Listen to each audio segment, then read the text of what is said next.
జనం ఎలా ఉన్నారు? జనం బాధలేంటి? ప్రభుత్వ పథకాలు కార్యక్రమాలు వారికి అందుతున్నాయా? వారికి ఇంకా ఏం కావాలి? ప్రభుత్వ పనితీరు మెరుగుపడాలంటే ఏం చేయాలి? అదే స్వర్ణాంధ్ర సంకల్పం. చంద్రబాబు ప్రభుత్వం చేపట్టిన బృహత్తర కార్యక్రమం.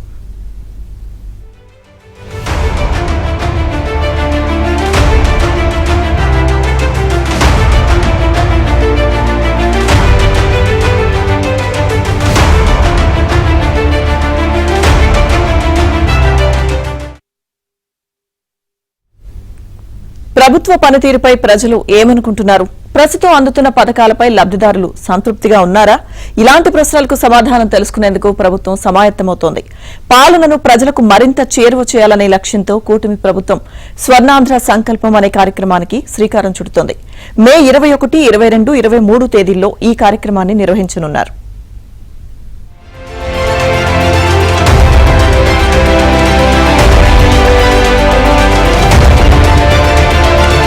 ప్రభుత్వ పనితీరు, సంక్షేమ పథకాల అమలు, అభివృద్ధి కార్యక్రమాలపై ప్రజాస్పందన తెలుసుకునేందుకు సరికొత్త కార్యక్రమానికి శ్రీకారం చుడుతున్నారు. అధికారులను క్షేత్రస్థాయిలో పర్యటింప చేయాలని, అప్పుడే ప్రజాభిప్రాయాన్ని నిష్పక్షపాతంగా తెలుసుకోగలమని ముఖ్యమంత్రి చంద్రబాబు అభిప్రాయపడ్డారు. నాటి కేబినెట్ భేటీలో తీసుకున్న నిర్ణయానికి కార్యరూపమిస్తూ స్వర్ణాంధ్ర సంకల్పం పేరుతో కార్యక్రమానికి రూపకల్పన చేశారు. తొలి విడతలో రాష్ట్ర వ్యాప్తంగా 450 సచివాలయాలను ఎంపిక చేసుకుని ఈ కార్యక్రమాన్ని చేపట్టనున్నారు. ఈ సచివాలయాల ఎంపిక కేవలం పట్టణ ప్రాంతాలకు పరిమితం కాకుండా అధిక శాతం గ్రామీణ ప్రాంతాల్లో ఉండేలా చూడనున్నారు.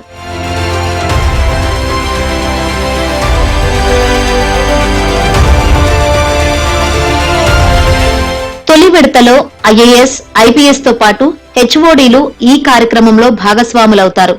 ఆ తర్వాత జరిగే కార్యక్రమంలో జిల్లా స్థాయి అధికారులను భాగస్వాములను చేయాలని ప్రభుత్వం భావిస్తోంది. అధికారులు క్షేత్రస్థాయిలో తిరిగితే ప్రభుత్వ పనితీరుపై మరింత మెరుగైన సమాచారం తెలుసుకోవచ్చని, క్షేత్రస్థాయిలో నెలకొన్న సమస్యలపై దృష్టి సారించి వాటి పరిష్కారానికి ఓ రూట్ మ్యాప్ సిద్ధం చేసేందుకు అవకాశం ఏర్పడుతుందని సీఎం భావిస్తున్నారు. ప్రతి అధికారి ఎంపిక చేసుకున్న ప్రాంతంలో 3 పగళ్లు 2 రాత్రులు గడిపి స్థానికులతో మమేకమై వారి అభిప్రాయాలు, స్థానికంగా ఉన్న సమస్యలను తెలుసుకోవాలన్నది స్థూలంగా ఈ కార్యక్రమ లక్ష్యం. ఈ కార్యక్రమంలో ఎక్కడా ప్రజాప్రతినిధులు, రాజకీయ నాయకుల జోక్యం ఉండకూడదని ప్రభుత్వం భావిస్తోంది. క్షేత్రస్థాయిలో ఏం జరుగుతున్నాయి, ప్రభుత్వానికి సంబంధించినటువంటి అభివృద్ధి సంక్షేమ కార్యక్రమాలు అంటే పార్టీ క్యాడరే కాకుండా, రకరకాల ఫీడ్బ్యాకే కాకుండా సాక్షాత్ అధికారులే, ఐఏఎస్, ఐపీఎస్, హెచ్ఓడీలు వీళ్ళందరూ కూడా క్షేత్రస్థాయిలో పర్యటన చేసి దాదాపు 3 పగళ్ళు 2 రాత్రులు గడిపే విధంగా ఈ యొక్క కార్యక్రమాన్ని స్వర్ణాంధ్ర సంకల్ప యాత్ర అనే కార్యక్రమాన్ని ముఖ్యమంత్రి గారు శ్రీకారం చుట్టారు. దీనివల్ల ఏమవుతుందంటే ఏదైతే సంక్షేమ అభివృద్ధి కార్యక్రమాలు ఉన్నాయో అవన్నీ కూడా ప్రభుత్వానికి తెలుస్తాయి. సాక్షాత్ ఐఏఎస్, ఐపీఎస్ అధికారులే క్షేత్రస్థాయిలో పోయేసి అక్కడ జరుగుతున్నటువంటి కార్యక్రమాలను తెలుసుకుని ప్రభుత్వానికి ఫీడ్బ్యాక్ ఇవ్వడం వల్ల మెరుగైనటువంటి సేవలు అందించడానికి ఈ కార్యక్రమం ఉపయోగపడుతుందనేది కూడా నా అభిప్రాయం.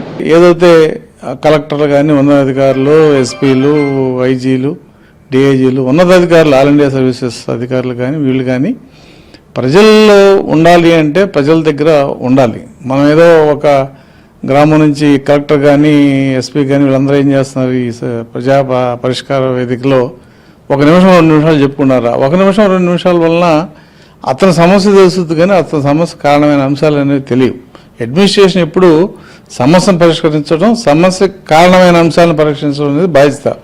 అలా తెలియాలంటే వీళ్ళు ఆ గ్రామంలో ఇవాళ ఫ్లోరైడ్ ప్రాంతం ఉంది, ఫ్లోరైడ్ ఎందుకు వస్తుంది ఏంటి, అక్కడ వాటర్ పరిస్థితి ఏంటి, ఆ గ్రామాలు ఎన్ని గ్రామాల్లో ఇబ్బంది పడుతున్నారంటే ఆ గ్రామాలకు వెళ్ళి అధికారులు ఉంటే తప్ప తెలియదు. ఈ గ్రీవెన్స్ సెల్లో కొన్ని సమస్యలు వస్తున్నాయి. గత ప్రభుత్వం రాక్షస పాలన మీద ఎక్కువ పెన్షన్లు తీసేయటం, అదేవిధంగా భూ ఆక్రమణల మీద ఎక్కువ సమస్యలు రావటం జరిగింది. వాటిని పరిష్కరించడం కోసం ఇవాళ ప్రజాప్రతినిధుల దగ్గరికి వచ్చినటువంటి సమస్యలు, అదేవిధంగా జిల్లా అధికారుల దగ్గరికి వచ్చిన సమస్యల్ని అన్నింటినీ కూడా క్రోడీకరించి ఇవాళ ఈ 3 రోజులు విలేజ్లో, ప్రతి విలేజ్లో కూడా గ్రామ సచివాలయాలు సందర్శన చేయాలి. 2 రోజులు అక్కడ నిద్ర చేయాలి, అందరినీ కలవాలి, అన్ని గ్రూపుల్ని కలవాలి, అన్ని సమస్యలు తెలుసుకోవాలి, అక్కడ వీళ్ళు పరిష్కారం చూపి రావాలి. ప్రతి అధికారి ఎంపిక చేసుకున్న ప్రాంతంలోని సచివాలయాన్ని తప్పనిసరిగా సందర్శించాలి. అక్కడ సిబ్బంది ఎలా పనిచేస్తున్నారు, అక్కడున్న సమస్యలేంటి, సచివాలయాలకు వస్తున్న ప్రజలకు సరైన విధంగా సేవలు అందుతున్నాయా అన్న అంశాలను పరిశీలించాలి. ఆ తర్వాత రేషన్ షాపులు, అంగన్వాడీ సెంటర్లు, పాఠశాలలను సందర్శించి వాటి స్థితిగతులను పరిశీలించాలి. డ్వాక్రా గ్రూపులు, రైతులతో మాట్లాడి వారి సమస్యలను తెలుసుకోవాలి. ఒక రాత్రి స్థానికులతో సమావేశం ఏర్పాటు చేసుకుని స్థానిక అవసరాలు, సమస్యలపై సమగ్రంగా చర్చించాలి. ఒకరోజు సచివాలయం పరిధిలోని ఇంటింటికి తిరిగి ప్రజలతో మాట్లాడాల్సి ఉంటుంది. లబ్ధిదారులు ఉంటే వారి నుంచి పథకాలపై ఫీడ్బ్యాక్ తీసుకోవాలి. స్థానిక ప్రజాప్రతినిధులతో వివరంగా మాట్లాడి సమస్యలను తెలుసుకోవాలి.